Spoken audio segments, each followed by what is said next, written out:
The following news flash is brought to you by the Lone Star Lowdown, providing your daily bulletins for the commodities market.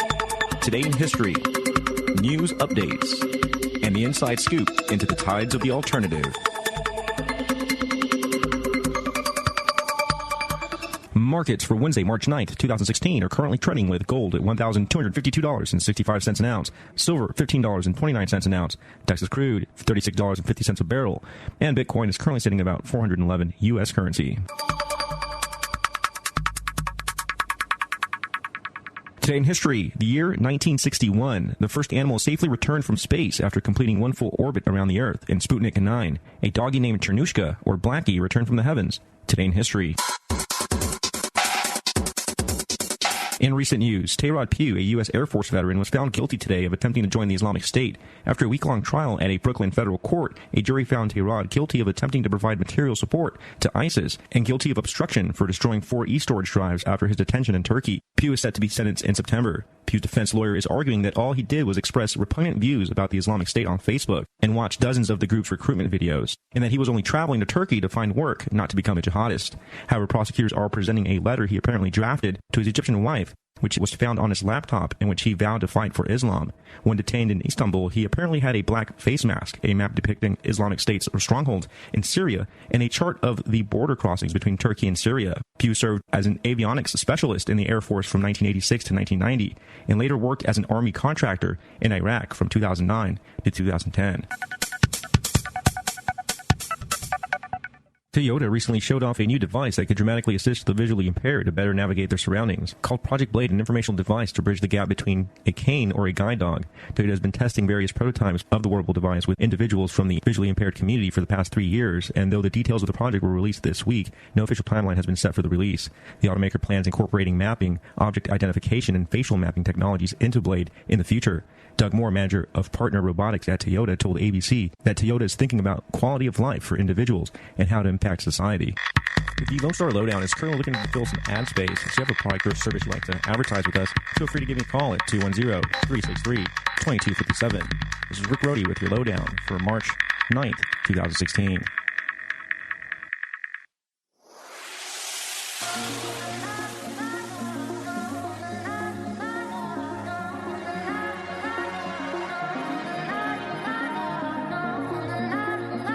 Logos Radio Network presents The Truth Exposed Radio Show every Wednesday 6 to 8 p.m., bringing to you breakdowns on current events, history, and philosophy with your host, Rick Rohde, Marshall Soul, and Connie Rowe. Welcome and thank you for tuning in.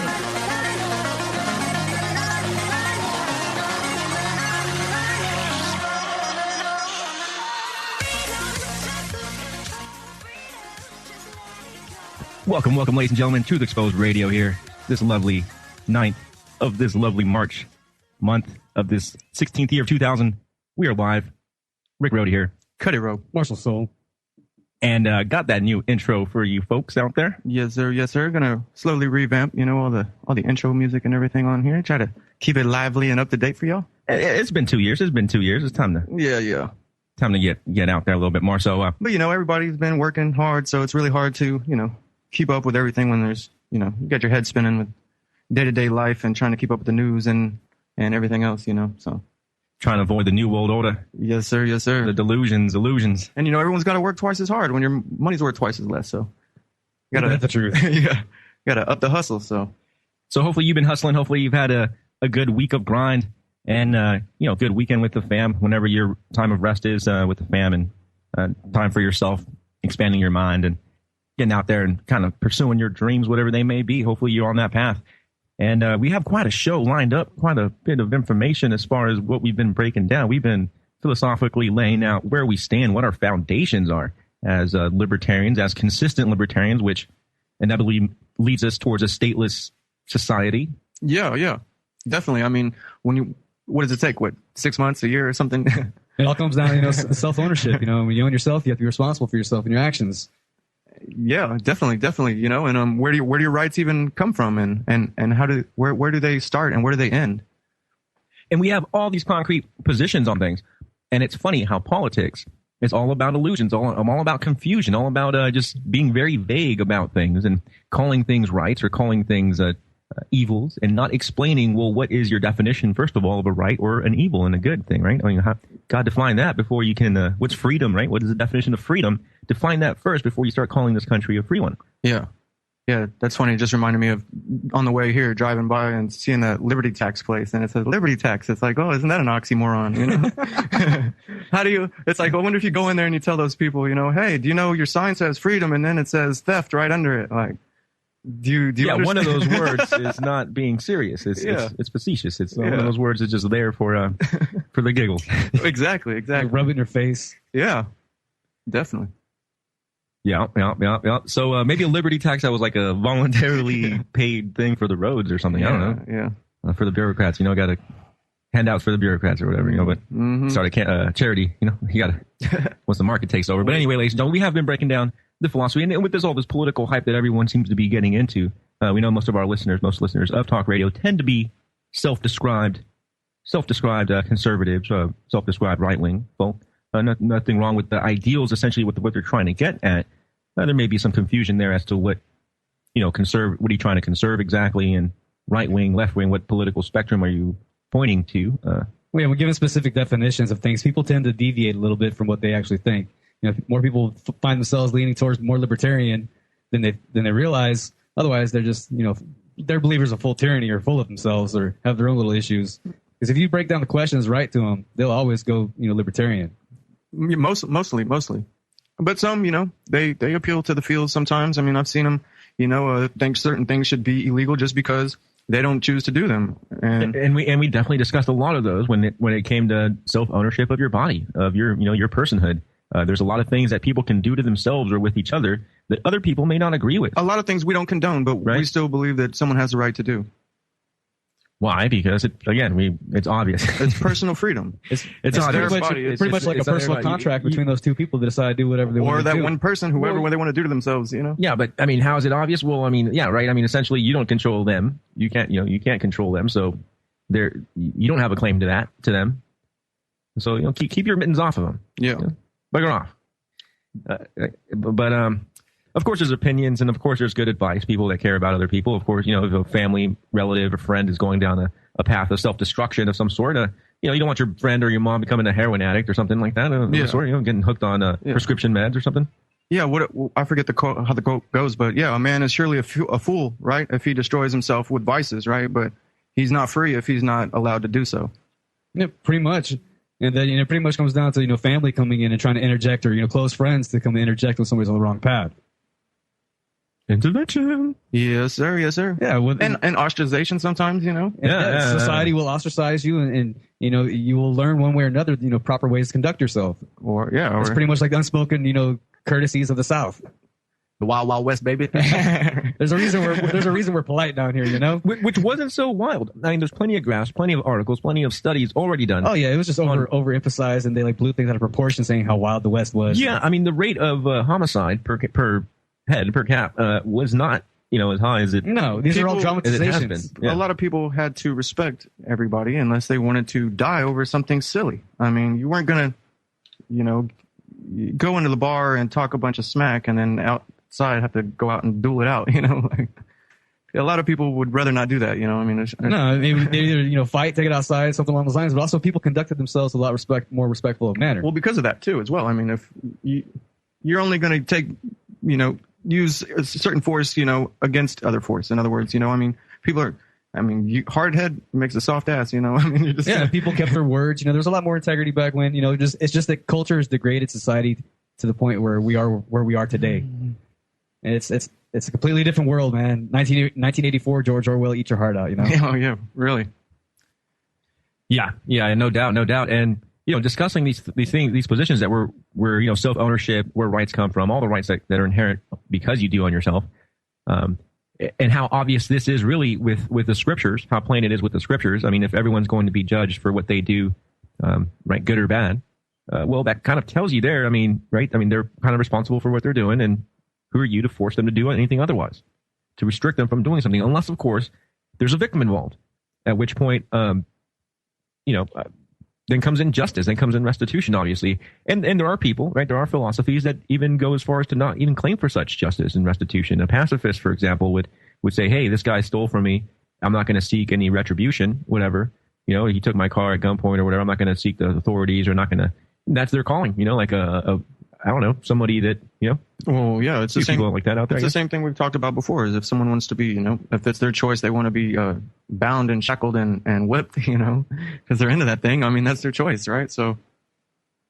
And who are we to interject? Then that pretty much, like I was saying earlier, would come down to like a personal contract, between two partners. Because I bring that up because while you're out, Rick, I was reading that constitutional law book you had, and it had gone over the Supreme Court case ruling over Texas officers breaking in and finding two men together, and they arrested them under some kind of homosexual law act, or it had to do with sex acts, but it just comes down to that where, whose business is it anyways? It's, consensual partners or people doing contracts. I think we might have talked about that in the last show about some story about a school or something kicking somebody out because of something like that. Yeah. And Sato. Yeah, you don't have to agree with it, but as long as there's nobody harmed, then. Yeah. I mean, there's plenty of other examples either. I mean, you don't have to go extreme with it. And it's not that we're necessarily calling for this, but we are calling attention, like Cuddy said earlier, it's just because we defend it doesn't mean we condone it. Exactly. And as a great professor put out a great lecture and has a whole book on it, Walter Block from Louisiana. I mean, defending the undefendable, defending things that you normally wouldn't do. You wouldn't, I don't know, smoke crack or want to be an escort. I wouldn't want to be a racist, but I'll defend someone's right to say or think whatever they want. I mean, as long as they aren't harming anybody, but hey, march all you want to. I don't care. Now, one thing I prefer people be outspoken about it. So one thing, but calls to actions or calls to violence is different. One thing is another thing. Yeah, exactly. One thing is spouting hateful rhetoric or racist rhetoric, but another thing is calling for violence and calling for aggression to be taken on somebody or some people. That's a little bit different, right? I mean, you're kind of passing the boundary there of what should be acceptable. I think Glenn Beck said he was going to stab Donald Trump if he got close to him. So we didn't exactly say that. But similar, the stabbing wouldn't end or something like that. If we got close enough. Oh man, that's crazy. That's crazy. Yeah, pretty funny stuff. Out of line though. Public figures can get away with that. It's just. Well, he's actually getting investigated. Is he? Apparently. Yeah, but all this really comes from John Locke. I mean, it's two treaties on government, the Lockean Proviso of everyone has a property in themselves, and no one else has a right to this, but themselves, essentially. And extending that to property, which is something we really need to break down, because this is probably the biggest confusion. Most people would agree that it's wrong to enslave people or force people to do things against their will or force your will upon their bodies and force them to force medication or whatever, But not if we need stuff, right? But when it comes to property, people are willing to take away from those that may have more than you, right? More than the majority, more than the disenfranchised group. We need tax so we can get stuff that we need. We need tax so we can pay twice as much for what we need and get it from somebody else who leverages that power to get something they want. I always see these Bernie supporters. Wow. Taxes is for stuff we need, guys. That's why we have them. So we can... Everything's not free. We need tax, though, so we can get stuff that we need to pay for. It's for the children. Occupy economics. We got to tax everything. I mean, that's the way to do it, right? We'll tax our way into prosperity. Save the world.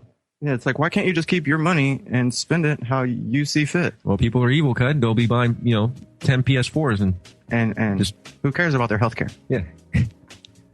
Well, someone's going to buy They don't, Cud. They don't. We need, Cud. This is why we need to run for office, Cud. See, we don't get a whole bunch of campaign money and we know how to be we know how to be the ethical rulers. Yeah, we can tell you. Because obviously, you guys, we're just so condescending. You guys don't know. We are coming on a break, ladies and gentlemen. Stay tuned. You are listening to the Logos Radio Network. LogosRadioNetwork.com. Am I all right? Yeah, I'm all right.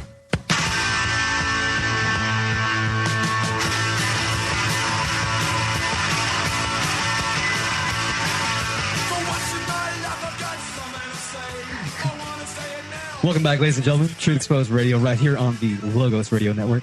I know one of your hosts here, Marshall Soul, with my compadres. Cut it, bro. Rick Rody. And we're about to delve into property rights, man, economy, and the state. What you know about that Rothbard? Murray Rothbard. Rick Rothbard. It's a very rare bird from the Amazon. Flies around. dropping tidbits of economic information. Right. Now, yeah, I mean, ladies and gentlemen, we're about to break down some really good stuff here for y'all. People don't like talking about this, whether you're a hardcore authoritarian. Well, that would be one reason. Yeah. Or a hardcore collectivist of some kind. Dare I say communist or socialist. And no, this isn't the Red Scare. But, I mean, the appropriation of raw land, how does that come about? What were the first insinuations of this? As we mentioned, John Locke in his 2 Treatises of Government really, quantified this in a really simple statement of, taking this unowned, this raw natural resource and adding your labor to it, your time and your energy to it, converting it into something of use. Right? You don't usually add labor to something just to for no reason at all. For no reason at all. You don't just dig a pit to dig a pit. Where would your incentive be if Well, that if you pit would didn't still get be something in the long run at some point. True. You wouldn't have any incentive to do anything if you didn't get to keep your, like, say, I made the fruits of your labor. The fruits of your labor, exactly. Right. So as we were discussing, land and the earth not really being owned by anybody, no one having a direct claim to the whole earth, obviously, no group of people. God gave, if you believe in God, he gave all of mankind the planet. So, we all have a claim to it. But how do we stake a claim to it? How can we have a claim to it? Well, can you just put a fence around it? Yeah. Can you put a flag? Right. Put a flag on the moon or something. Yeah. We got it first. We were there first. You got to work that land. You got to reap it. You got to cultivate it, right? Cultivate it. You got to put it to use. Got to use your time and your energy, right? We don't live forever. This is why, this is why Locke pointed out that it had to be transformed into something of use, something, an exchangeable good of some kind. People don't just labor for nothing. They usually labor for crops, or they usually labor for grazing, or they labor for building something, But then again, you cutting can't down wood and building something. You can't what? You can't visually always see the cows grazing in particular areas and say, hey, these are my grazing areas. So there also is, some fine lines where you can't necessarily physically see it all the time that land is in use or that property is in use, but it still belongs to somebody, or maybe it doesn't belong to somebody. You have to inquire about it.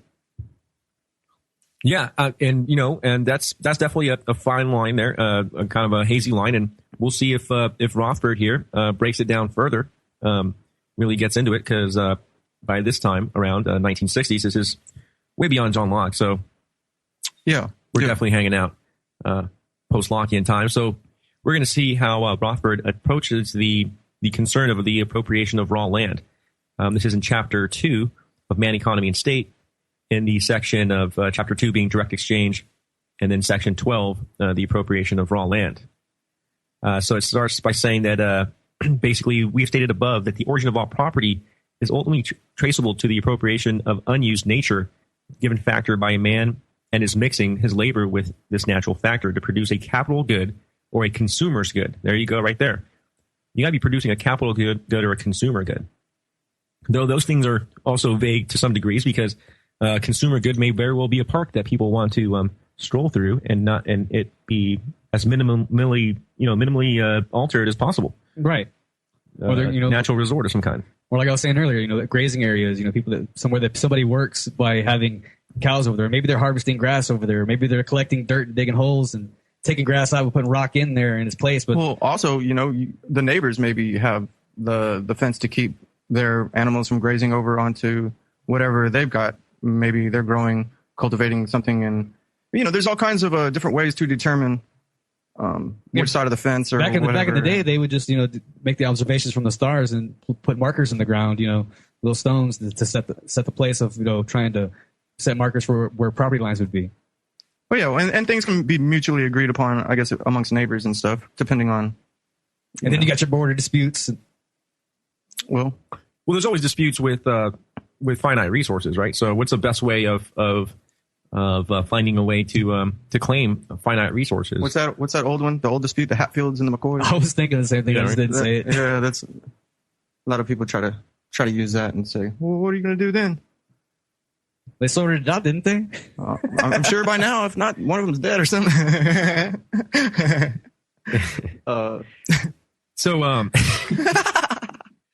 Oh man, those family feuds. Yeah, it's hilarious. Romeo and Juliet. Yeah, for real.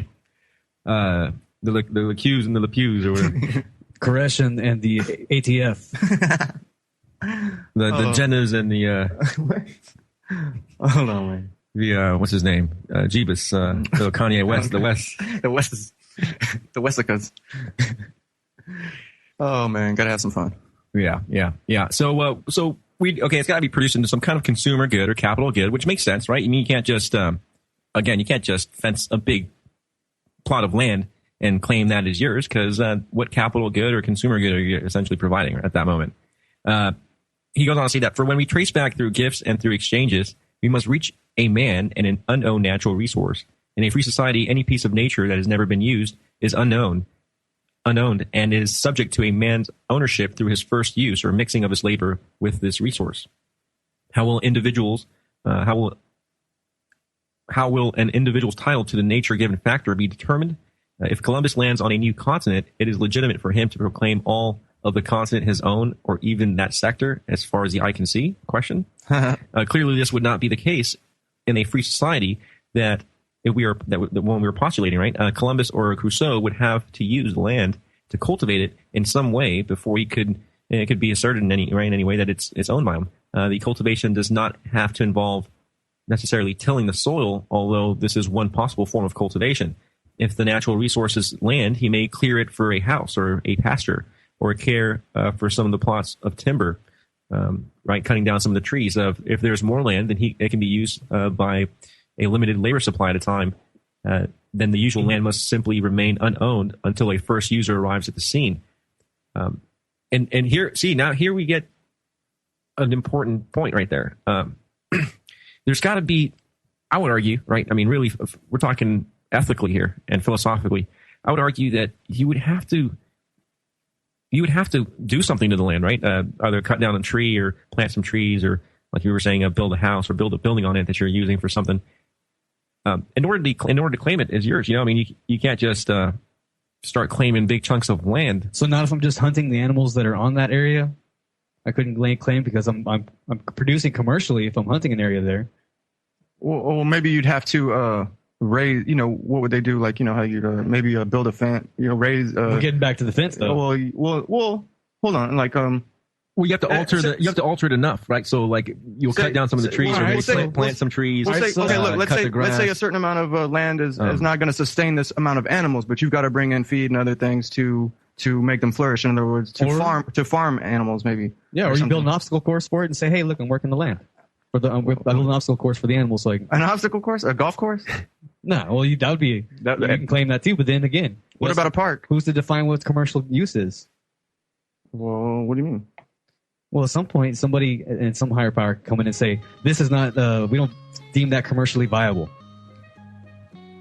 Well, no. I mean, the point being is that if there's land that's just sitting there, and it's not being used. I mean, it's kind of up for grabs. I would argue, unless there are squatting laws. I mean, right. Abandonment laws. We are coming on a break, ladies and gentlemen. Definitely stay tuned. We keep breaking this down.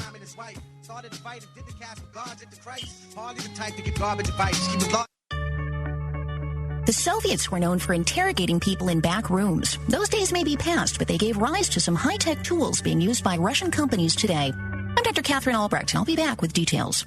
Privacy is under attack. When you give up data about yourself, you'll never get it back again. And once your privacy is gone, you'll find your freedoms will start to vanish too. So protect your rights, say no to surveillance, and keep your information to yourself. Privacy, it's worth hanging on to.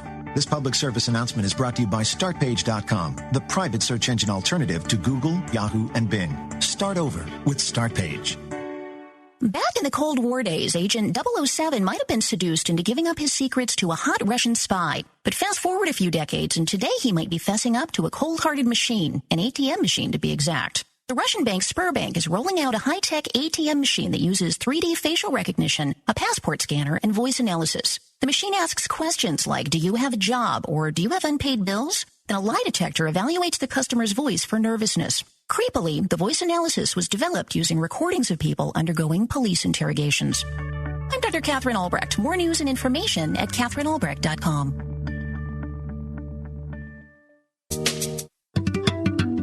Looking for some truth? You found it. LogosRadioNetwork.com.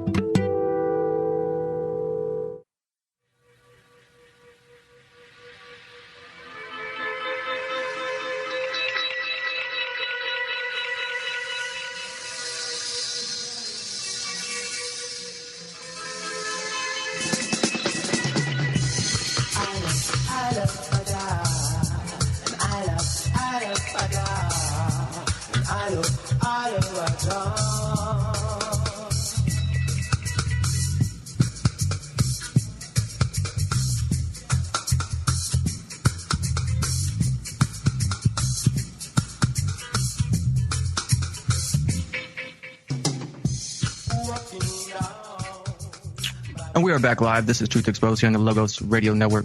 We're live here every Wednesday, 6 to 8 p.m. I do believe the phone lines are open, 512-646-1984. Feel free to call in if you got any questions, statements, topics. Don't forget comments. We still got that. We still got that drawing going on. Do not forget the gun giveaway, baby. Sponsored by Central Texas Gunworks. Yes, sir. Appreciate it, guys. For only $25, you are put into this lovely drawing where you can get the Punisher / Spawn lower receiver itself.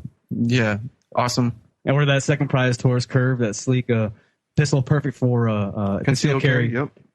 And then, of course, 10 winners receive a $25 gift certificate from All About Vapor. And don't forget, you do get your My Magic Bud. Oh yeah. You every first, I forget how many I think it's first 40 donors. First 40 donors. So, and My Magic Mud works wonders. It's like sandpaper to those stains, baby. I'm telling you, they need to get Primus to do a My Magic Mud. Yes, sir. Yes, sir. And don't forget, you can also help support the network by shopping with our affiliated sponsors that we do have on the right side of the page at logosradionetwork.com. And that's the non-GMOsolutions.com. Get your storable food, non-GMO. Shop through Logos as a proxy to get to Amazon and get us some credits towards them for that. Yes, sir. Yes, sir. So you do all kinds of shopping, and through Amazon or through us at Amazon. So and help support the network as well. And then also you have the Global Healing Center with a whole bunch of really great, detoxifying products. Detoxified kidneys, the liver, and of course that gold savings club, that carrot bar currency, real gold bullion currency, and you can refer others to get paid, so it's free to join. Check that out. Yeah, all a whole bunch of really good things right there, right off the bat. And, and then definitely, learn how to fight in the boxing ring against the man, with the no lawyer, no problem, how to win in court.com, the Michael Mears proven method. Yes, sir. Yes, sir.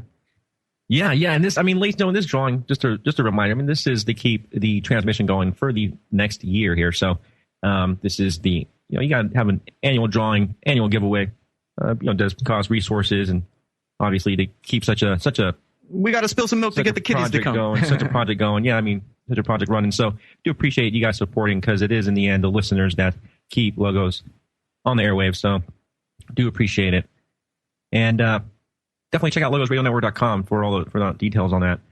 But where were we, guys? We're talking about land, the acquisition of land. I think we left off on a really important topic that I would like to discuss for a little bit, is the idea of squatting and rights, and the idea of basically abandonment. Well, when is it abandonment?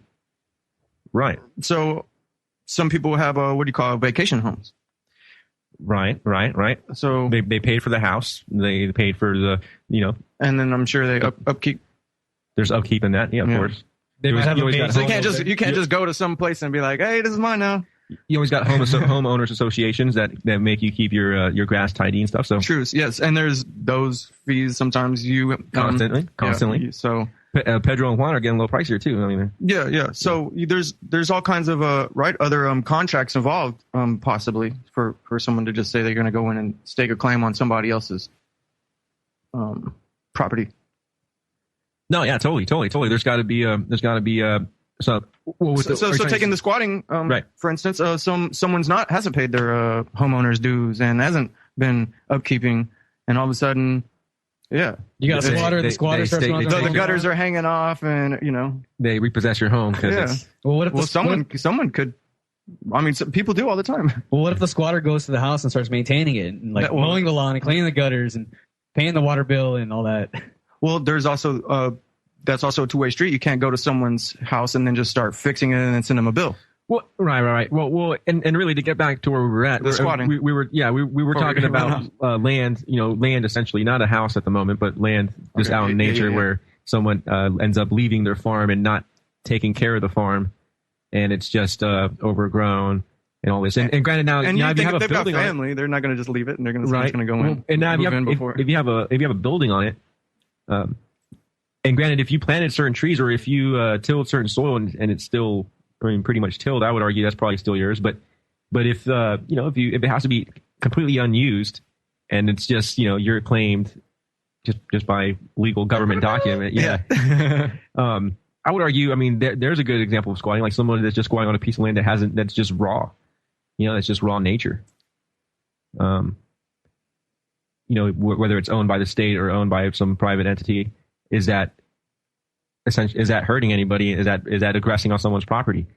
Is that a violation of the non-aggression? I think we talked about maybe what was his Ted Turner, how he owns all that land, all the way, through the center of the United States, and it's like, how could one guy own that much land? I mean, he's not able to cultivate it properly and put his time and his energy into it, unless he's hiring people to do all that. But I doubt he's doing any of that. And then he wouldn't notice somebody squatting on and cultivating for after a while, and then it's you have those nature conservation sites and UN forest reserves and all that.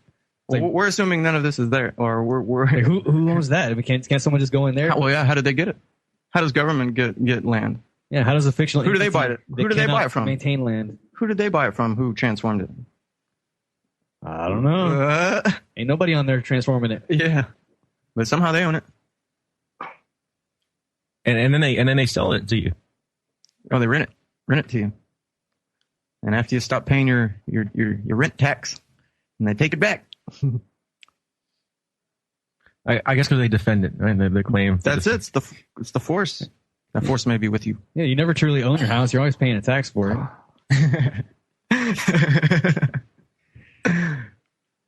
Come to the dark side, Luke. So where was Rothbard going with this? He just said that we were discussing squatting and repossessing that was, I guess, abandoned. But he breaks it down. He has some what do we call it? Some fine definitions here, some boundaries. He goes on to say that any attempt to claim a new resource that someone does not use would have to be considered invasive of the property right of whoever the first user will turn out to be. Now, there's no requirement, however, that the land continue to be used in order for it to continue to be the man's property. Suppose that Joan uses some new land, then finds it unprofitable and lets it fall into disuse. Or suppose that he clears new land and therefore obtains title to it, but then finds that it is no longer useful in production and allows it to remain idle. In a free society, would he lose title? Here, Rothbard's saying no. For once labor is mixed with the natural resources, it remains his own land. His labor has been irretrievably.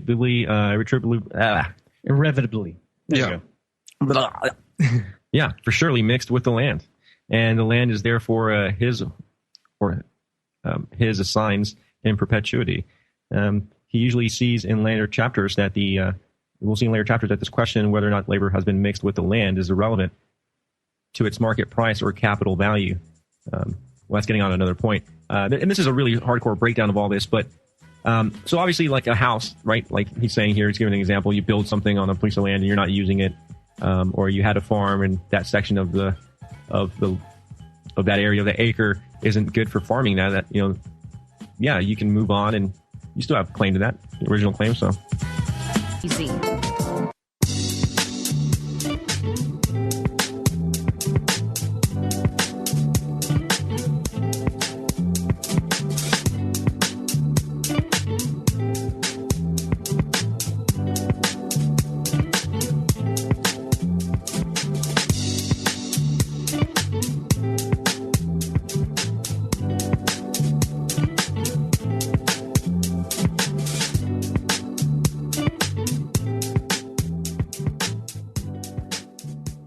We're back, ladies and gentlemen. Grooving in over here. Yes, sir. Truth Exposed Radio.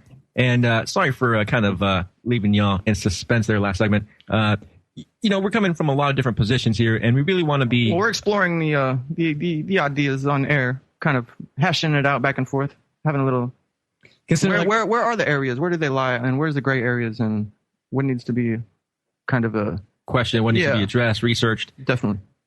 Yeah, and we're definitely getting into that. And we're reading some Rothbard here, and he made a point of, once you, and I initially made that point too when you brought up the house or whatever or a land. I mean, once you till something, you can argue that that's still yours, even though you're not there. Once you got a house built there, that's obviously still yours, even though you're not living in it.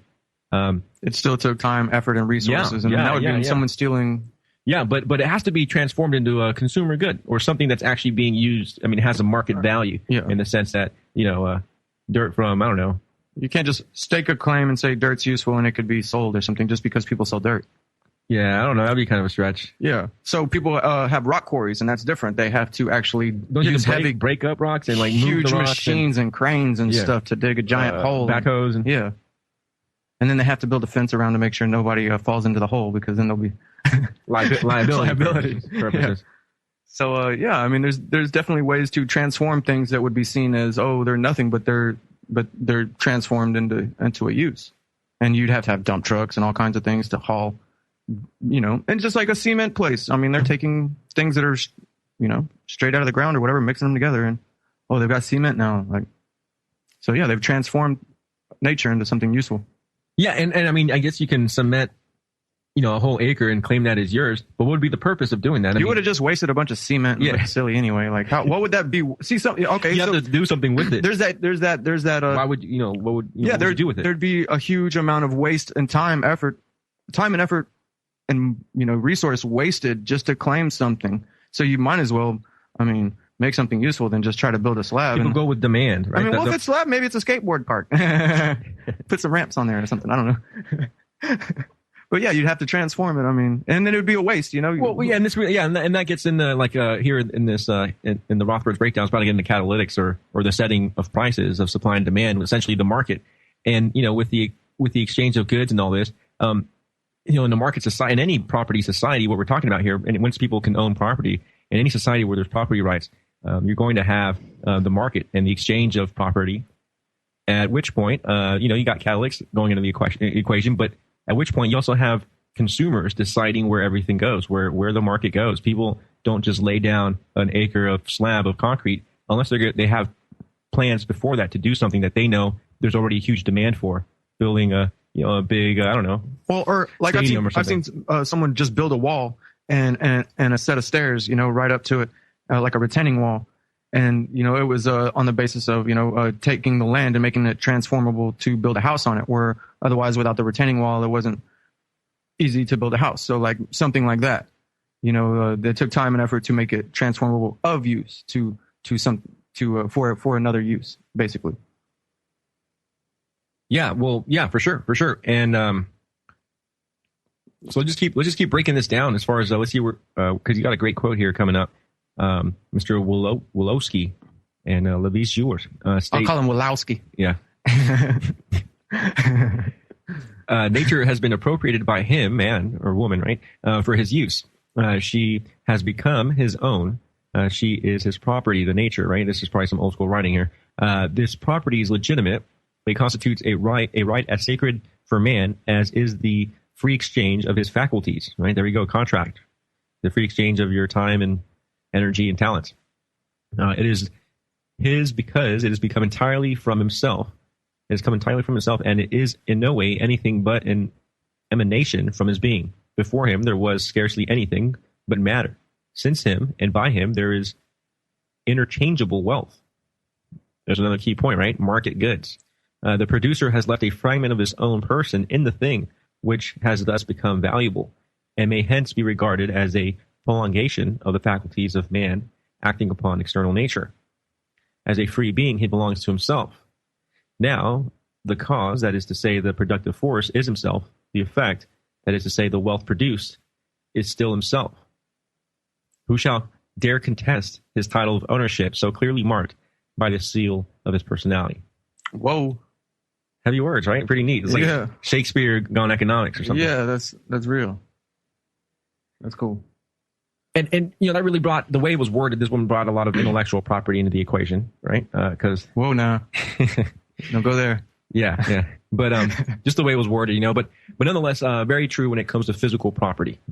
When it comes to physical property, this is very true. When goods are produced from nature, you can't help but realize that everything has aspects of the personality. I mean, how obvious is that? Look at the every car, cell phones, clothes, everything, right? Your house, the food you eat, your shoes. Electronics, medicine, health supply, just everything that's materially of use to you. Look around your room, look around your office, and you're going to see hundreds, if not thousands, of market-produced goods. Everything. And not to mention that a lot of these goods then have multiple goods that went together in the production of it.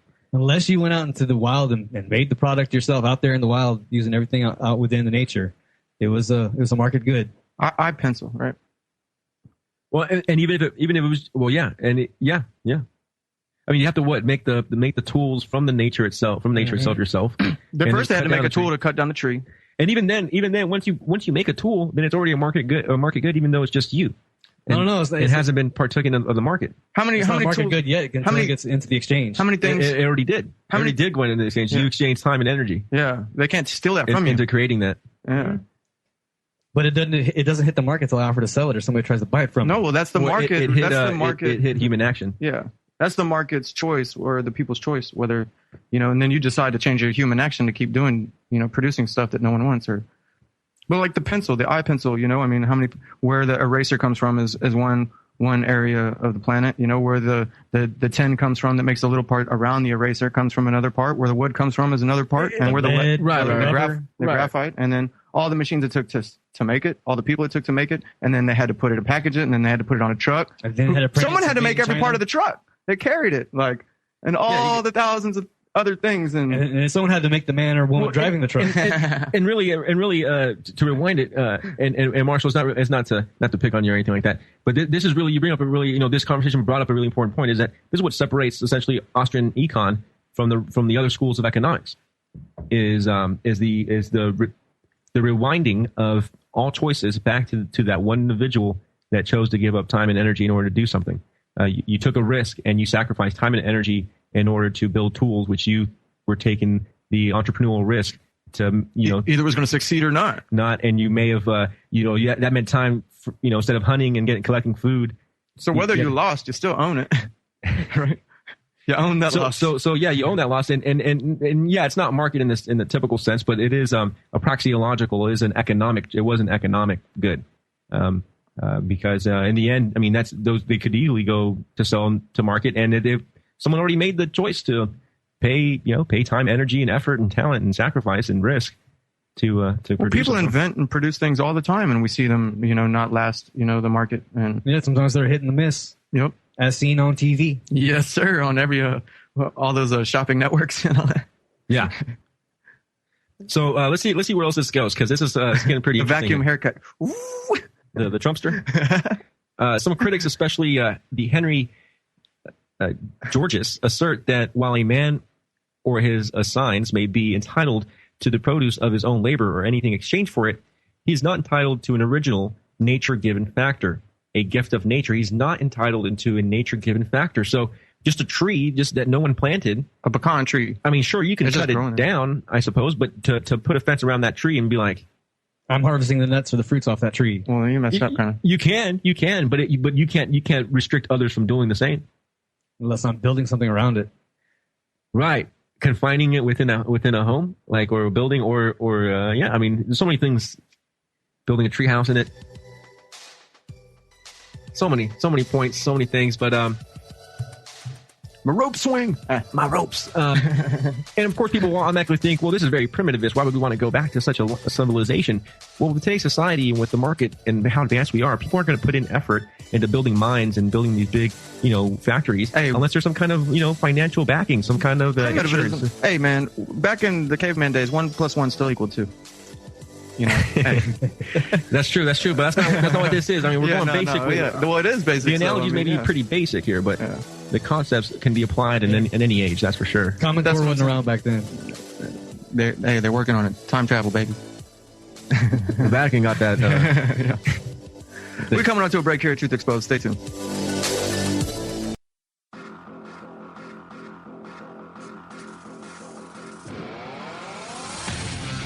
Logos Radio Network presents Truth Exposed Radio, a transmission promoting resistance to tyranny. Listen in as we explore counter-economics, spontaneous order, and the human strive for liberty with your host, Rick Rody, Marshall Soul, and Cuddy Rowe.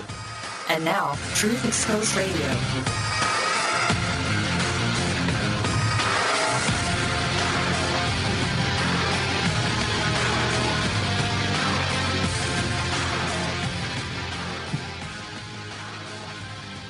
And we're back live this March 9th, 2016. Here every Wednesday on the Logos Radio Network. This is Truth Exposed Radio.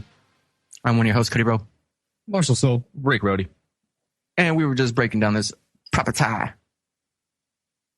What do you mean? What do you mean by property? Why it's essential? Why it's essential for society? And you may be asking yourself, well, it's kind of an extreme statement to say. Really, property is essential for society? Isn't it peace and love? And why does it matter if you're allowed to own property or not? You can't have property. You can't have your peace and love without some property to do it on. What kind of? Trying to have a compound where you just be little love shack? Let me find out, Marshall. You have to have somewhere to have peace and love. You have to have property in order to wish to do that. Right. All right. Well, yeah. You have the the opportunity to transform property to which you can have peace and love. Yeah. Yeah, because what if there's people coming in to your little area of peace and love that just aren't bringing peace and love? Yeah, exactly. Yeah, they're like trying to intrude on your space. You're not allowed to kick them out because there's no property. So different. So what can you call your property? That's what we're trying to answer. Yeah. And you won't hear the political class talk about this. You won't hear political pundits. You won't hear the media. You'll hear some talk radio defend property rights, but never really come to full conclusions, which we're really aiming at here, and hopefully we can get at. The closest person I've ever heard on TV is John Stossel. Yeah. And he really breaks it down. I mean, if you want to go and check out some of his little videos on YouTube, but John Stossel and Judge Andrew Napolitano. Yeah, it's amazing they have. I can't believe been allowed to talk on TV. Yeah, and Napolitano only had his show for so long. And Stossel as well, and they pushed him over. Is Stossel gone too? Well, they started going to the business channel. Yeah, Fox Business. He wasn't on. Yeah. I saw him X out. Didn't he used to be on like 2020, not 2020, but like a Dateline or something? He did. He was on something like that back in the 80s. I don't even think it was that long ago. Interesting. Yeah, Stossel, you're talking about. Yeah. No, that was not that long ago. Yeah, it's interesting. Like it was actually he had the same views pretty much back then too. Oh yeah. Which made it for good TV. So back to this property. So a question we'd have to ask ourselves is, which we're trying to answer. What's the proper way of acquiring property? What you can and have a right to call property your property? And the flip coin of that is who doesn't, or what doesn't have the right to call itself property? And what happens if you're not allowed to? If let's just say your property is taken away from you, or you're not allowed to acquire property. Yeah. So there's so much to cover. We got into the homesteading principle and really transforming nature into a actual good, a capital good, something that people would consider of use, of value. And sure, value is subjective, and sure, there's a market for everything. I get you in all those things. I mean, I guess you might be able to sell a twig on eBay. I don't know, but in the end, why do people upgrade their homes? What do you mean? You built it. Why not just leave it a shack? Why do they put new tile, put new carpet, put new this, put new that? Take care. It's their investment. Yeah, exactly. And what happens if you're not allowed to own anything? Why would you make anything any better? Other than if you couldn't own, you were forced to make it. If the government could trick you to think you actually own property and still tax you, would you go through the efforts of buying property and working the land? No, of course not. So they know to leave us a little bit of freedom, like some free range animals, because they know we're going to produce the most with this illusion of a slave always works better when they think they're free. Yeah, we've got a longer leash than the average slave, I guess you could say. The illusions. Yeah. So what's all this property about? What's the opposite of being able to own something is not being able to own it for sure. And if you can't homestead it, then why would you even? I mean, you would only do the minimum just to stay alive. I mean, because someone could just take it from you, maybe, possibly. I mean, is that might be the reason why they always have food shortages in communist countries? Maybe no one feels like working. Yeah, exactly. The incentives aren't there. Exactly. Free people produce more than slaves do. I mean, give us some freedom and give us a break and watch this place explode. I mean, for real. So who would be some people that let's do the flip coin. We've identified kind of who would be some people that have a rightful claim to property, to land. And here we're talking about land in particular, because everything stems from land, right? So so we know who has a rightful claim. You gotta transform the land into something that produces marketable goods, or something that is a marketable good. So who doesn't have a claim to rightful land? We slightly mentioned the government, because all governments around the world just simply claim a big chunk of fiction. Geographic. It's a group of people, right? That are in government. That are claiming a monopoly of ownership over a chunk of land. for really doing nothing to it other than just being elected into this position that gives you such powers. Yeah. And now it's, these days we've all seen it slowly getting, all our parks and wildlife getting turned over to other. The conservation areas get UN, turned over to somebody else who wants to change it to something else. It's ridiculous, though, and they've done nothing to. Who did they buy the land from? Who transformed the land for them to purchase it from? Or what did they do? But they're God vermin. They're God vermin. God vermin? Yeah, they're God vermin, man. God vermin? Yeah. God's vermin, man. The devil's vermin. Yeah. Supreme. Boothead. Yeah. Free ponies for everybody. It's a pony checking program.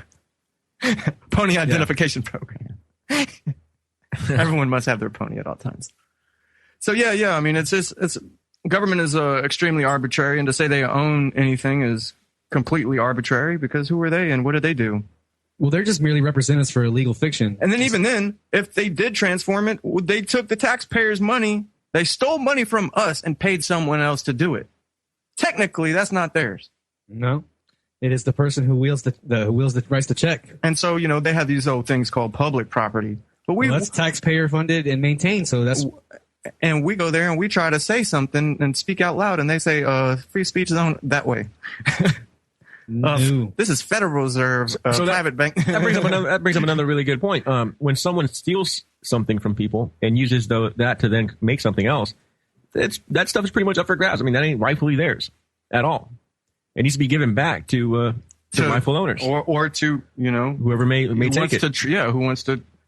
How did people get property back in the day? The settlers, you know what I mean? They had to go and transform and build build their house on the prairie. Yeah, exactly. They had to go take it.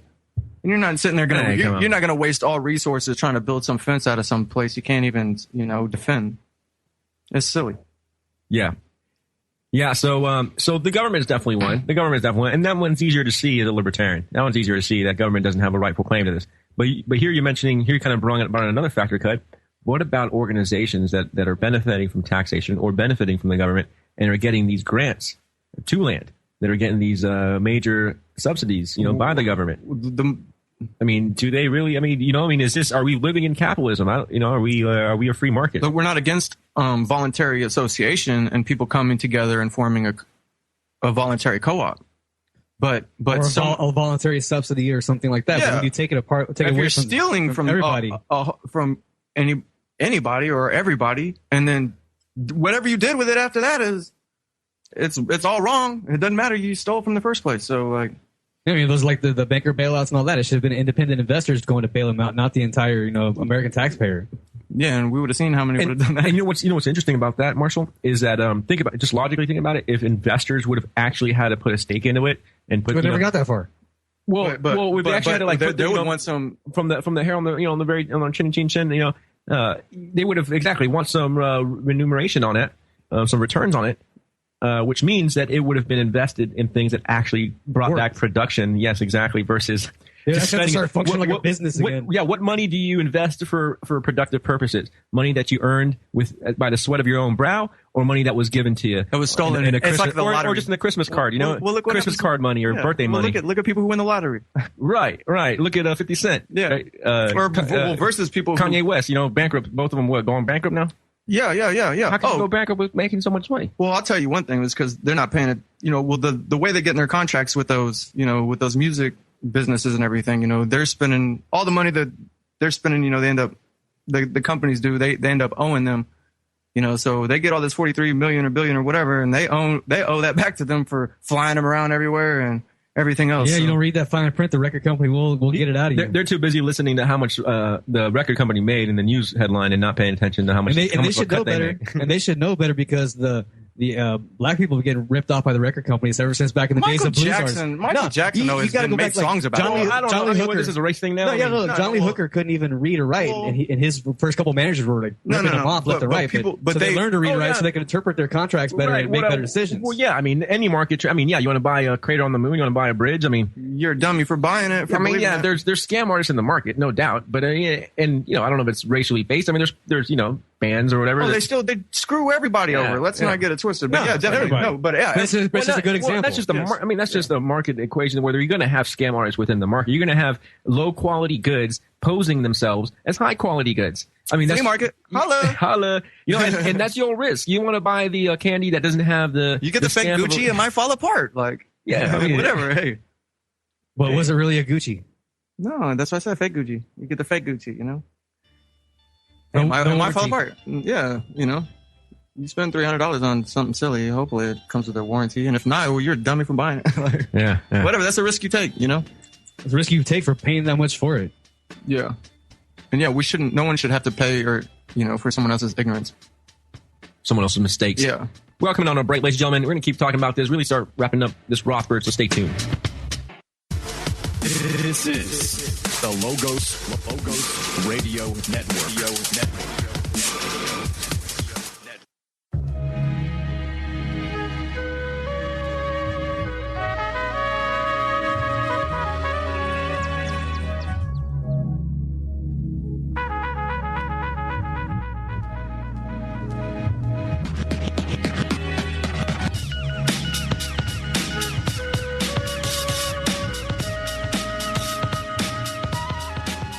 Welcome back, ladies and gentlemen. Truth Exposed Radio right here on the Logos Radio Network.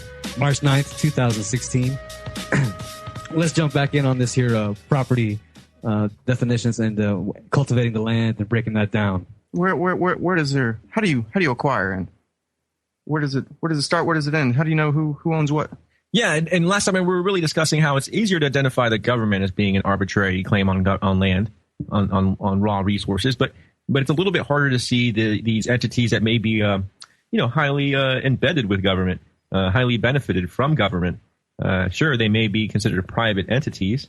What, are they subsidized? Do they have patents? They have government grants? Do they have tax breaks? An unequal playing field, in other words? As long as there's government and there's collusion, with a business with government, there's always going to be that. Did they lobby for particular laws to be put in place for their business to and who's for licensing and regulation? Who's the OG of that and is running as president right now, right? Every president. No, yeah, but Donald Trump's been a professional of paying off,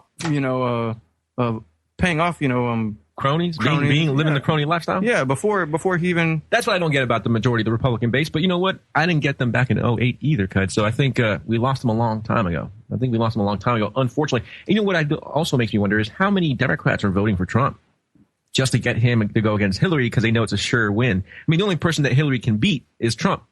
I mean, Trump is so ridiculous. I don't know. I'm waiting to see.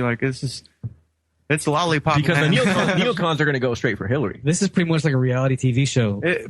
Apprentice, eat your heart out. It's like. Oh, I know. Donald loves it. He's had his training and acting, being on The Apprentice for however many years it's been. So he knows exactly how to stay calm and cool and under pressure, and work his little charisma and be a flashy individual or whatever. And he's not being. He doesn't have any. He doesn't worry about funding. He's got his own money, so he ain't got to worry about pandering to particular people. But I don't trust the guy still. Well, look. Well, his own money. I mean, he gains from eminent domain. I mean, who knows how many subsidies he's received in his so what if he's business career? Anti-establishment, and he just reestablishes a new establishment. Wait, he's anti-establishment? I mean, I don't know. No, but I'm just saying. Would you have the Clintons this establishment? Would you come to the Clintons? Would you have the Clintons come to your wedding if you're anti-establishment? No, of course not. I'm just putting the. You can't see me on radio with the air parentheses. Yeah, definitely. It's such a joke. But assuming he was, maybe he'll declare bankruptcy for America. Again, but we already know that. I've talked to people, and they know some Wall Street cats, and they're saying, he's going to do that, and then we're just going to all be on a level playing field, and you're going to get to keep what you get to keep.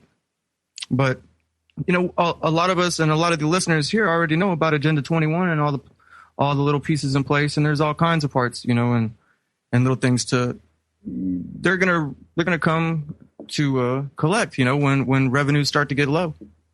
I mean, these are parasites. They don't live off of producing. They live off human resources. Exactly. And that's all you are. Yep. Oh yeah.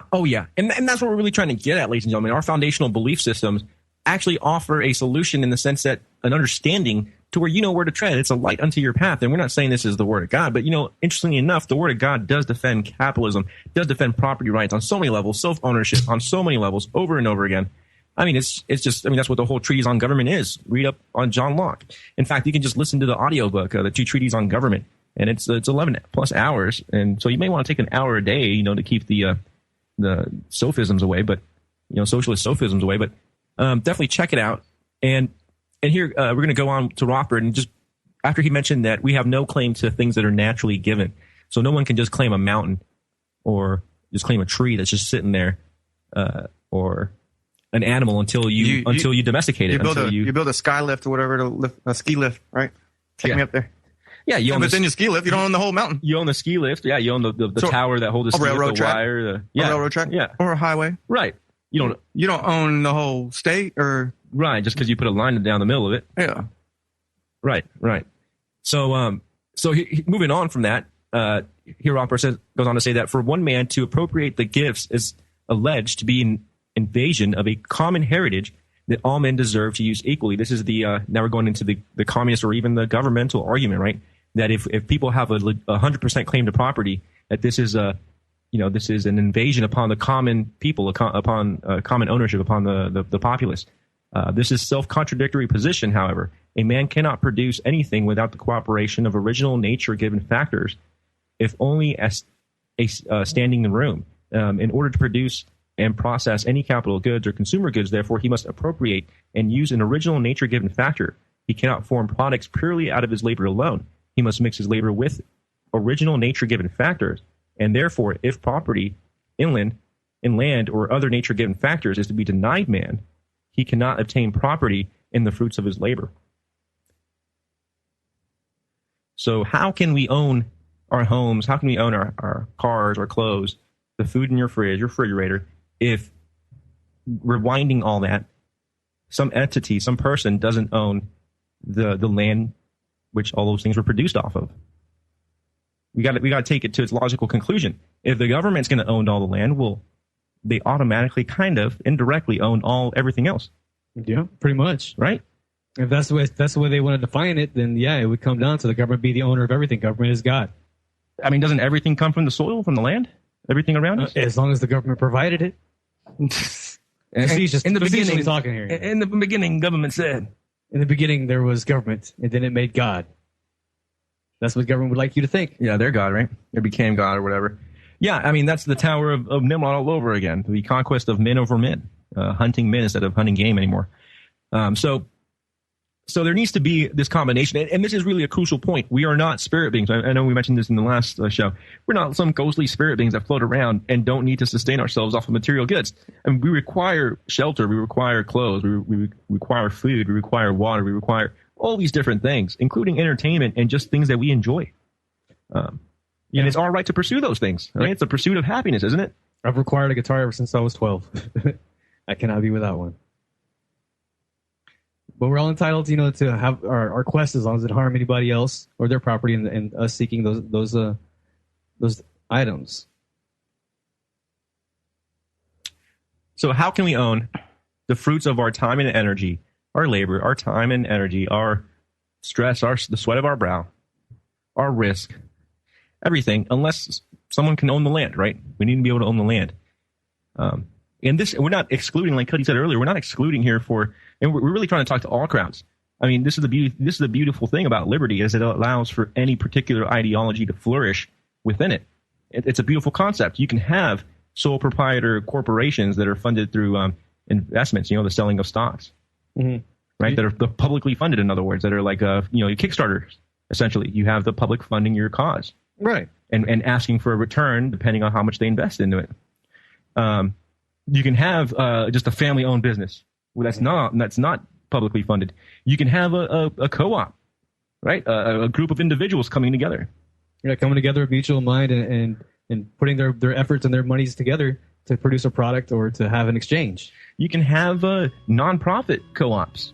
Nothing wrong with that. If people want to form communes, if people want to form mutual aid societies that don't live off of profit, and especially with technology nowadays, ladies and gentlemen, we're at a point now where we can all invest and use crowdsourcing to really take care of things like, like when you have big accidents or insurance purposes, and don't have to pay the insurance employees and the insurance companies. We're coming on. Fly me to the moon and let me play among the stars. Oh, yeah.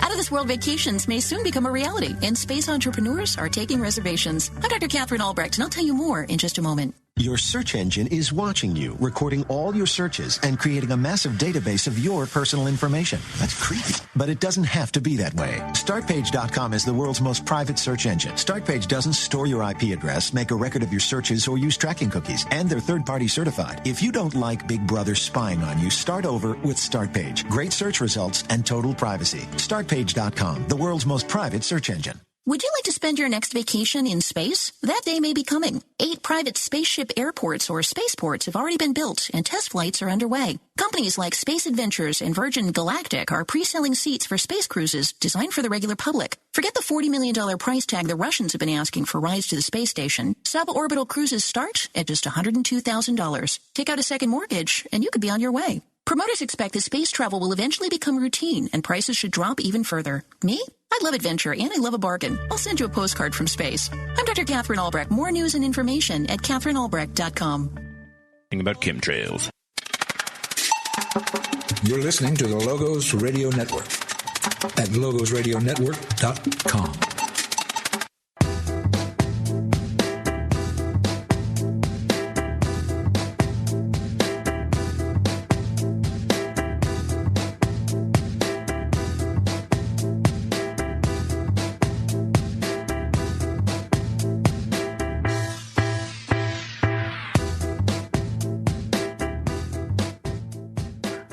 And we are back live. This is Truth Exposed, March 9th, 2016.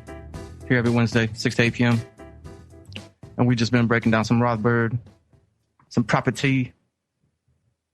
Oh, yeah. Before we continue to wrap up that chapter on the acquisition of raw land, definitely check out LogosRadioNetwork.com.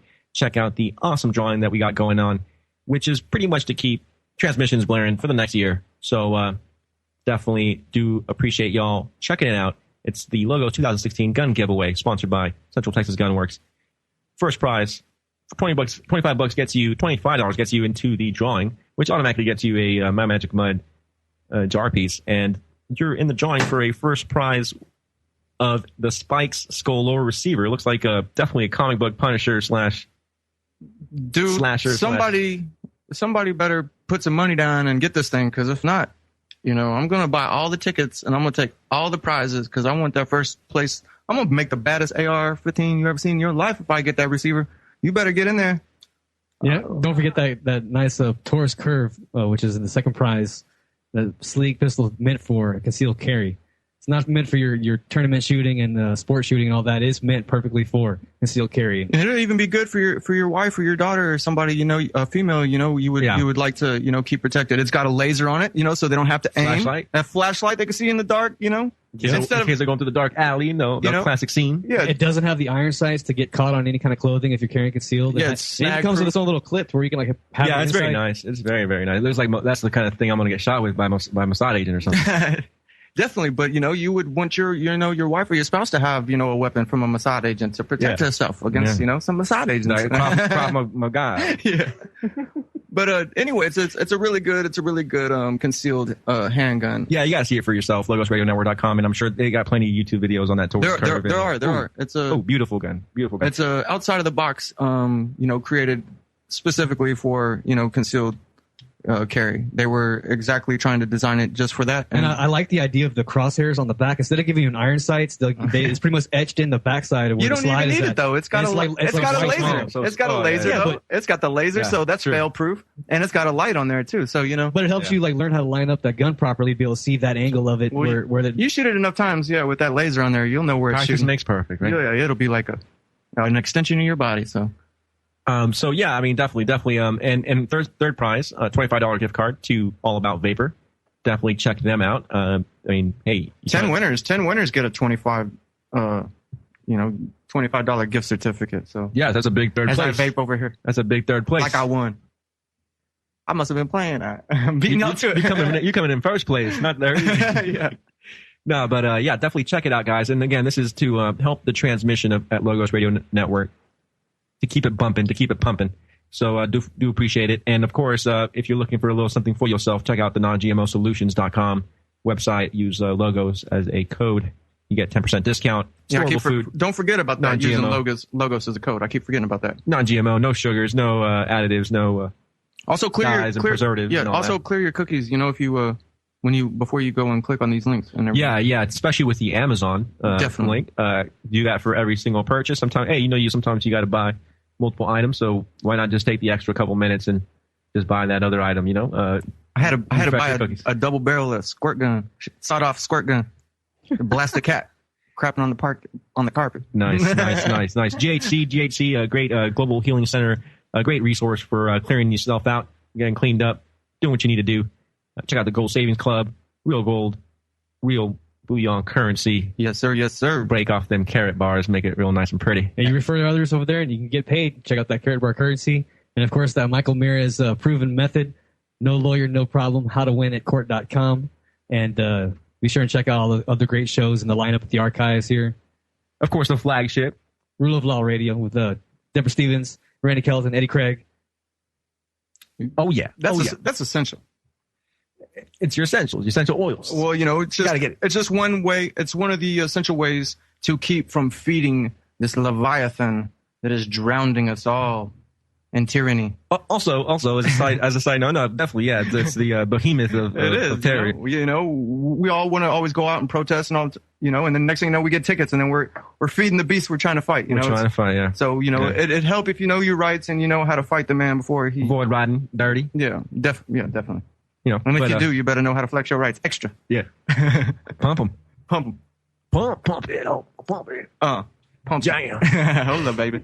So if you go to Logos, last point. If you go to logosradionetwork.com, if you do scroll down after you check out the lovely all those faces, man, drawings and everything, yeah, we're finally on there. We finally on here. Hold on, man. All those guys are wearing matching gray shirts. Hey, I just got off work.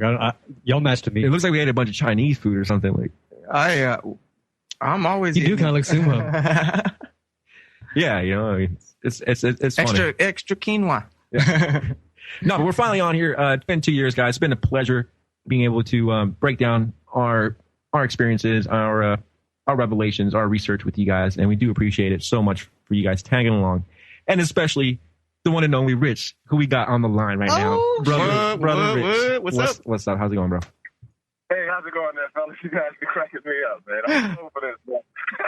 hey, I just wanted to ask you, man, because that 100 trillion just sticks in my craw. That CAFR money that Clint Richardson so eloquently put it on YouTube for free. The Corporation Nation. So I just want to qualify my position like this. Catherine Austin Fitts said she was the head of HUD for several years. She came on Alex Jones' show and said that every city she goes to, all the elected officials, city councilors, mayors, whatever, she said they just laugh and giggle and have an inside going joke about how they just dip into that money and use it at will. So it was recently announced that the average family, and I just experienced this too, can't even raise $1,000 during even a medical emergency. So yeah, you're referring to the comprehensive financial annual report. Right, that trillions of dollars that's dispersed all over the contiguous states, and it's just laying there for the taking. And it's our money. And since you guys were talking about the labor, the different, it was taken out of the different divisions of labor. Right. I'm thinking that qualifies us, me, you, and every Tom, Dick, and Harry out there who works in that division of labor to be able to get that money. But we got to demand it. But I want to know what you guys think. I think I asked you this before a couple of years ago, and I don't remember the exact answer. But I always go back to if we generated that money through our labor, and I know I've been working like a dog from Alaska to Germany, and back in Austin. So you guys ain't as old as me, but I know you're working. So why shouldn't we be getting that money? It's right there in the comptroller's office. So, yeah, why shouldn't it be applied to helping people out or to doing public services? Wait. Oh, what?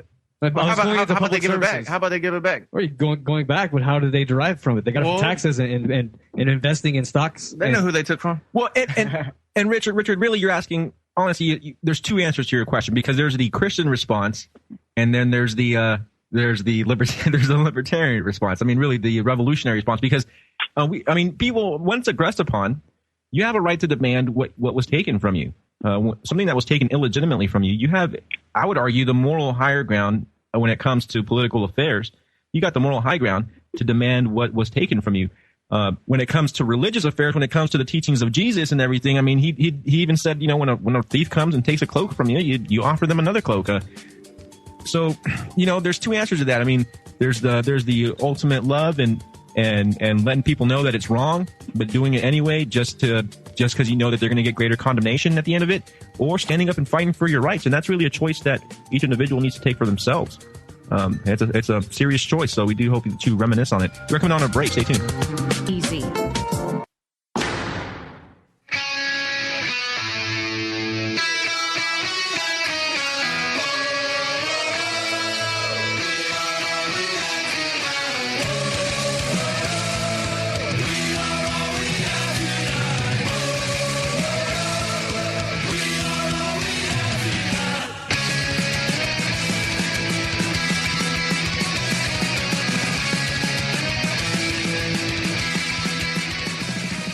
We're back, ladies and gentlemen. Truth Exposed Radio here. And we talked to Brother Rich here. Rich, do appreciate you calling in. And we were really talking about points. We were talking about a huge pot of money that's been. Yeah, the comprehensive financial annual report. So there's like how many people? That's how exactly many trillions? Exactly. And gentlemen, I just recently, ladies and gentlemen, I recently went to Mexico, right, Mexico City here for this last weekend for a wedding. It was pretty cool, really nice, really chill. But just watching the you talk about what do you call it? You talk about income inequality. Let's go to socialist Mexico. Oh yeah, right. And let's look at some income inequality over here. You know what I'm saying? I mean, you see government's hand in everything. Well, they're probably walking around smacking people around if they're not getting the. There's soldiers with machine guns walking around in the middle of the streets. Like I said, yeah, exactly. Right. I mean, you're not allowed to own a gun. Yeah, who's Mexico at war with, anyways? Where were you at exactly? What part was that? Mexico City, and then I drove over to Cuernavaca. I saw some of the pictures. It looked like you were having fun, man. I wish you had taken me along. I saw some of those. Like, hey, Richard, look at Richard. Hey, where's my passport, man? I can't leave. I thought I was free, man. Apparently, this is like my successful affluent cousin who's like kind of a banker and this and that, and like. So he's higher up society. All the friends he went to university with. Yeah, I mean, apparently it was like a soap opera wedding. It was like something like that here in the U.S. would cost you. Several thousands of dollars. Yeah, easily several. I mean, $6,000, $5,000-$6,000. Yeah. I mean, it was from 2 to 2 open bar. He did it for like $300 or $400 probably. Nah. 500. Nah, I don't know. I mean, well, I don't know. I didn't see it. But I know that the price of living is insane if you have. It's cheaper in Mexico. Yeah, no doubt. I mean, it was probably half the price of anything that would cost here for sure. Yeah, exactly. For sure, but I mean, it was still, like you were saying, half of 6,000 or whatever. So 3,000. Yeah. But yeah, it's insane. You get an apartment here for $800 a month, but you go down there and you're spending like 3 or 4, like Yeah. And food is like $100 a month. You're good. So like $500 a month or something. Right. So just experiencing that and experiencing the huge inequality that's over there. And this is supposedly a more socialist nation with more, supposedly they have free education in a lot of institutions. They have free healthcare. Oh, you don't say. All these things, Are you serious? But there are people living in shacks off the highway. I mean, Rick, so come on now. All these people are going to move to Canada, though. if Trump gets elected, why don't they just move to Mexico? Their socialist utopias right there. Oh yeah, I mean, there's no guns. It's a gun-free zone. It's a majority of everybody in Mexico's got a gun. Well, no, I'm saying legally, right? It's a gun-free zone. I mean, the signs are posted everywhere. I mean, it's a given. You're not allowed to have one. But anyway, Rick does have another question. Rick, Yeah. What's up? Hey, I'm sorry to call back. I know that's not good form, but that's cool. Nah, man, not at all. Okay, because I look at it like this. Since racism and hatred and all this division, it seems to be building to a feverish pitch. So I look at this as reparations for everybody. This will raise every boat floating out there because everybody will have that extra $1,000 to, for emergencies. They'll be able to invest in their businesses. And remember, it came out of our labor. So, and it would be easy to get access to because that's why I love Clint Richardson's documentary. It's like line item. And he showed us exactly what the money is, how it can be used. And we know exactly how the politicians are using it to go on junkets and all kind of other stuff. They're probably buying prostitutes with it. So I'm curious about that. We should be literally going after that. Well, yeah, that's a good idea though. Rich, just to cause some havoc though in the system. Let's start a movement for that. I want it now. Yeah. Hey, Rich, but what if the socialists will get behind y'all? What if the money's already spent? Well, it's not. But that's where Clint Richardson comes in. He's went to all the different books in all these different locations, and he showed us exactly where the money's being reinvested. So it's constantly even coming back because they've used it to build up infrastructures all over the world. That's why he called it Corporation Nation. They hid it in corporation books, and they shipped it overseas and invested it in places like Singapore and wherever. I'm sure they invested it in Africa with all this AFRICOM stuff coming. So they've been reinvesting our money, and it's been raining back in the form of trillions. That's why that documentary is so valuable. So, I mean, I haven't seen it in about 3 years, but I remember how he said they were covering it up in the Fortune 500 corporations, and it's been constantly replenishing itself like the Oxford or like. No, that makes sense. And Rich, I only asked that question because in the end, where if they don't have any money, I mean, they did take the money and people benefited from the money. So, in the end, hey, if every government employee needs to give a certain percentage of their income as they're being allocated back into the marketplace in order to pay back to all the taxpayers. And speaking of taxpayers, like you mentioned, Rich, we know, I mean, as far as giving back people their money that they wrongfully, was taken away and given to other people. We have tax records. I mean, IRS has all the files on file. I mean, so we know who gave what and which people pitched in and which people received. So, in a legal context, those that received should pay back. If there is no money, those that received should pay back those that didn't receive, that paid into it. And they should get their money back. And you're bringing up great points, Rich. And there's we really need to wake people up to the restitution factor of this and have a consistent universal form of ethics. And that doesn't necessarily have to be based on the Christian ethic code. I mean, don't get me wrong. Christians should support this. I mean, this is the, do unto others as you would want done to yourself. Love others as you love yourself commandment over and over again. So Christians should be inherently libertarian. We should be libertarian enough to allow people to fall into sin if they so choose to live in it, and not try to force moral laws, because how many of our laws are based on simple moral evaluations? I really liked his point, about the, restitution for everybody, because, everyone's been stolen from. The Indians got jacked, the Japanese got jacked. But at least this is on paper. We know exactly who got stolen from, who got the money, and who to get it from. Because, like, back in those other days, we don't even know who got what and who's who. But all this is on paper. Let's just get them. Like, no wonder they're always shredding documents and burning buildings. Exactly. Yep. And you know what, fellas? It would also allow the Fortune 500, 501c3 churches to stop being prostituted, because if all this money starts flowing back through the system, then there would be no need for them to keep following orders and keeping quiet about all these corruption, because then they would even get access to this money. So they wouldn't have to worry about this 501c3 tax write-off that they seem to rely on. And the reason why I always call black shows, I even called Armstrong Williams show one time, and I told him on Sirius XM, I said, it's time that people like you start talking about this money, because I know you know about it.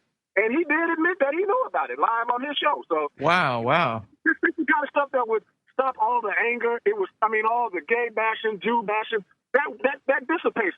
I like to throw in all the time that I worked in Beverly Hills, and it was quite an experience, because I noticed black folks, white folks, gay folks, they all got along because they were all eating steak and lobster. They were riding around in Bentley. And anybody like me who showed up and didn't have the right look on my face, I got arrested and shuttled out of there right quick. So money settles all. I know religion is important to people, spirituality, but if you can throw a pot of gold in the middle of all that. No, well, yeah, totally. And we're not denying that. I mean, we're not denying that, Rich. And this is why we're trying to approach the best way that, the most just way that people should be allocated wealth. And the best allocation for wealth is, self-allocation, self-determination. And Rich, you're right. We do have a huge complaint against the state apparatus, against those that have taken money from those that have produced it. And I'm sorry for those governmental agencies and employees that may be listening. Just like you locked up people for victimless crimes, well, guess what? We may have to put you to work for crimes that weren't victimless, for crimes that did involve a lot of victims. Indeed, people lost their time, people lost their energy, people lost their accumulated wealth, and some people, a lot of people, even lost their lives and families. Hey, Rich, for the people out there, one more time, what was the name of that documentary you were speaking of? Which one, bro? That had the caller online. Which was the documentary you were talking about where all the money's I know there's the financial Corporate Nation, was it, Richard? Is it It's called Corporation Nation. It's in 20 parts. But all you got to watch really is the first 2 parts because he catches the guy. The guy's name is David Watkins. He was the head of the comptroller's office, the national head of it. And he goes to one of his seminars, and he catches him in 3 lies. Backstage after the seminar's over, he sets him up, and he catches him on the 3rd lie. The guy just turns and walks away because he knows he's got him checkmated. And then he builds from there. He goes from state to state and shows where all this money is. Line item. This is not a lightweight video. He goes. Yeah. Nice. No, yeah. That's why I was. Well, thanks for that tip, Richard. Trying to bring that back up. We're going to check that out over this week. Yeah. We're gonna check that. We encourage the listeners to check that out. Unfortunately, we are coming to the end of the show. You can go to your local comptroller, and they have to provide you with the comprehensive annual financial report because you pay for that if you ask for it. Freedom of information, baby. Yeah, have it. Yeah, definitely. And we're coming to the end of our show, unfortunately. We've got the crypto show coming up next. We'll be back here next Wednesday, 6 to 8 p.m. Definitely stay tuned. Check out logosradionetwork.com. The great drawing we got going on. And we're going to keep breaking down that Rothbard. Definitely check out the acquisition of raw land, Chapter 2. Definitely. And we'll be back next Wednesday live as always, 6 to 8 p.m., baby. Peace, prosperity, and laissez-faire to each and every one of you.